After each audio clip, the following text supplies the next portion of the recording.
How comfortable are you with being your most authentic self?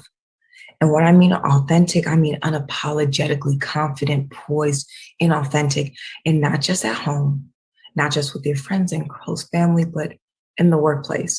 So before you answer that question, just give me a second and let me explain. About 10 years ago and five employers later, I have yet again found myself asking that exact question as I adjusted my blazer and I combed my hair just to make sure that it was absolutely right. I put on my makeup to make sure it was flawless. I walk into this crowded, stuffy office filled of beige cubicles, walls sky high, saying, "Good morning, how are we today?" at every passing person. Just to sit down long enough to catch my breath, put on yet another layer of lip gloss to walk into my boss's office and say those infamous words, "How are we this morning?" It's exhausting.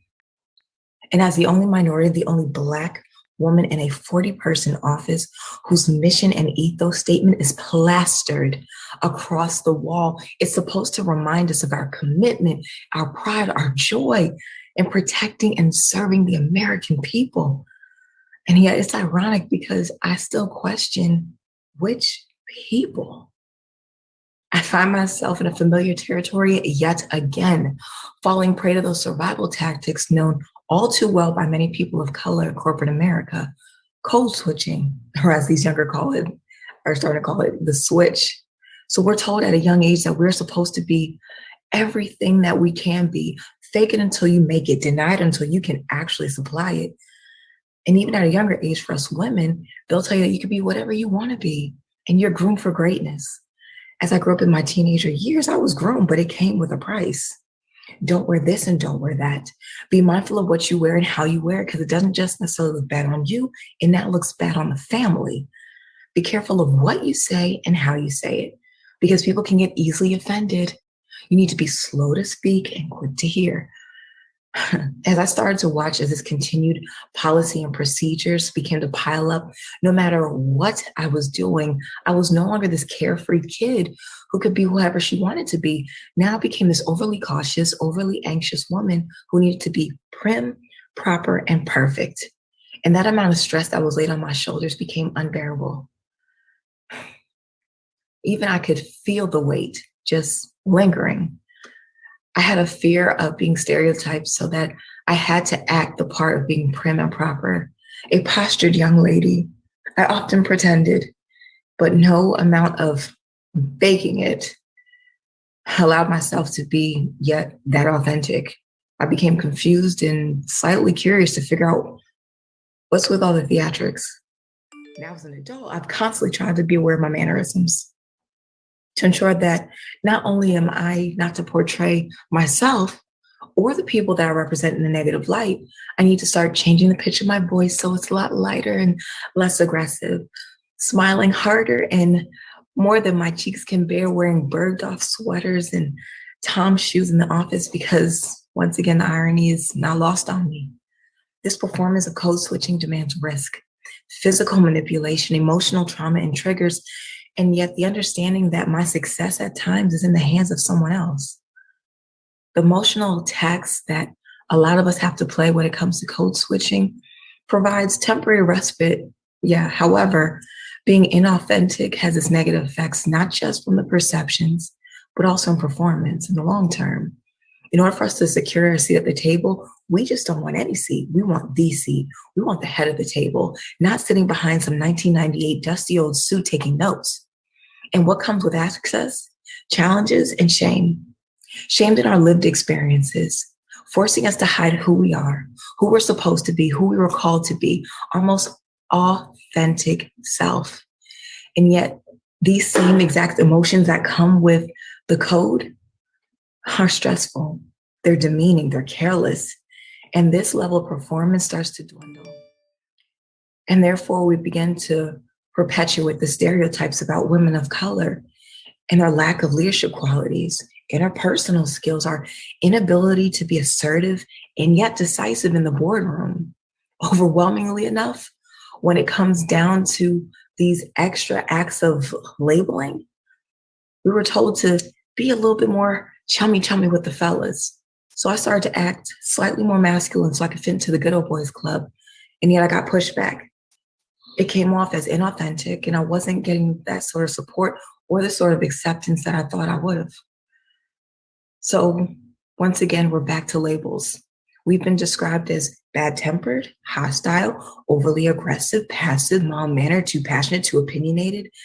And part of the problem and why the stereotype continues to persist is the lack of awareness and understanding of our own experiences. The process of stigmatizing these types of individuals in the workplace creates a feeling of powerlessness. And yet it continues to layer and level on this emotional tax that we as women often have to play. So while women and people of color comprise of 63% of the population in the workforce, we only account for less than 30% of the decision makers. That's 1 in 3. So for women of color who are particularly in a consistent underrepresented position, it's due to these misrepresented labels. According to a 2018 Catalyst report, 58% of minority women reported to being highly on guard in the workplace. So imagine feeling the need to protect yourself at all costs from unfair treatment, negative emotions. You devote your time, your energy, and you're consciously preparing for every day, knowingly that you may come up against a large or small act of bias.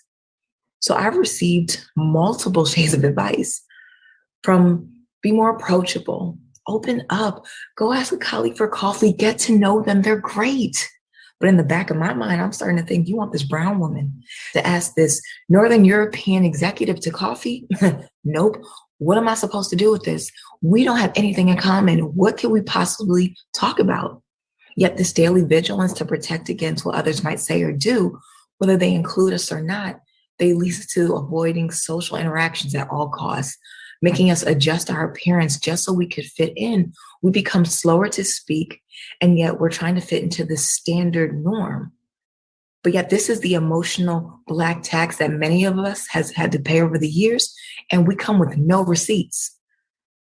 So given that our racial identity impacts our experience, it's essential for us to understand how our social position and racial identity affects how we respond emotionally and how we express said emotions in the workplace.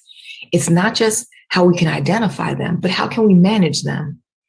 So when companies start to fill these leadership positions, what are the first 3 things that they mention? Honesty, transparency, openness. But how can we as women of color be those exact 3 things when the organization that we've devoted to serve aren't necessarily open to the idea of seeing someone that looks like us in a leadership position? Remember, it's that 1 in 3. It wasn't until a new executive started in my division who was full of energy, spoke different languages, very well-rounded. His verbose mannerisms could light up a room. He approached me one day and asked for coffee. I was slightly taken back because I was unaware. And most of the time, I just was not necessarily sure if this was really what I wanted to do. He started asking me questions about where I'm from and what I did prior to this job and what I wanted to do in the future. So as he continued to ask these very genuine questions and a friendship starts to build, my guard slowly lowered. And months went by and we continued to have our cute coffee chats. We became more friendly, and then one day he invited me to do a presentation on his behalf.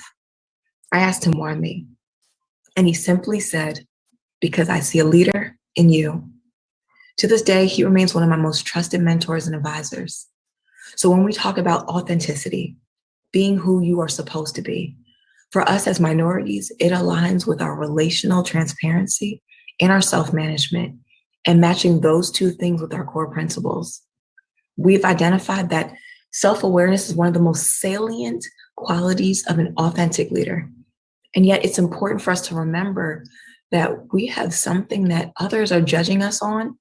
And in the long term, on a microscopic level, posturing and faking it only provides temporary value. Yet when we recognize that the confluence of our racial, ethnic, and/or immigrant identity, self-awareness for us, it's complex, it's fluid, and it's contextually dependent. given the radicalized subtext that accompany interactions between us in the US. So for us as women of color, our self-awareness has been radicalized. So how do we eliminate the labels to gain access at the seat? We must start by addressing the labels and the emotions that are associated with the stigma. This increases our emotional agility, slowly but surely allowing us to point out our own biases. Yet no longer are we a part of the problem, but we are now the solution. Research has often shown that experiencing different emotions help people successfully navigate complex scenarios. So when we hear companies talk about how to truly understand and address workplace inequality, it's vital from the starting point of the organization to be able to recognize the crossroad that we as minorities and we as women of color and underrepresented groups are affected by, how we respond to, and how we deal with workplace challenges today. So when our strong emotions start to come up, don't fight them. Don't run from them. Don't push them back. Instead, approach them with curiosity, zeal, and vigor. Get more insight into what has triggered you, the who, the what, and the where. To my women of color blazing the leadership trails, you will get triggered at work. You will face discomfort, direct racism, overt racism, sexism. You're going to feel a range of emotions, most being the result of your race, your gender, and or ethnicity. But being your most authentic self at work will require you to tap into the most powerful resource that you have, your emotions. When we're able to acknowledge and understand our emotional triggers, not only can we learn from them now, but we'll be able to learn from them much later down the road. And is that not what it means to be vulnerable, transparent, open, honest? That's what it means to be an authentic leader.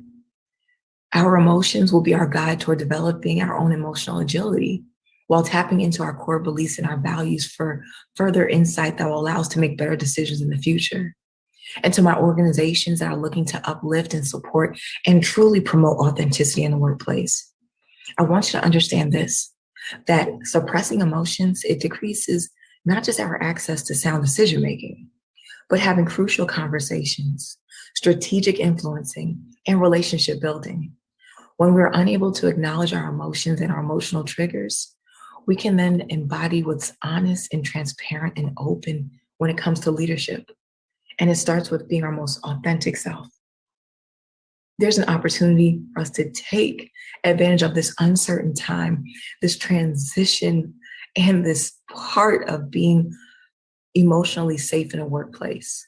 You have a responsibility to make sure that all of your employees, whether they are of color or not, are supported emotionally while seizing the chance for them to grow and enhance. Companies need to make sure that they're seizing this exact opportunity to educate their current leaders about their own biases, about their specific roadblocks that people of color face. Having a higher level of emotional intelligence isn't just a thing for you to say and write on a resume, but it can help you develop a newfound language while creating impactful solutions needed to eradicate the massive racial inequality that persists in the workplace today. So I leave you with this one and final question. What will be your leadership legacy? Be intentional about the change you are to be. Be unapologetically confident and authentic in all that you do and in all that you say. Thank you.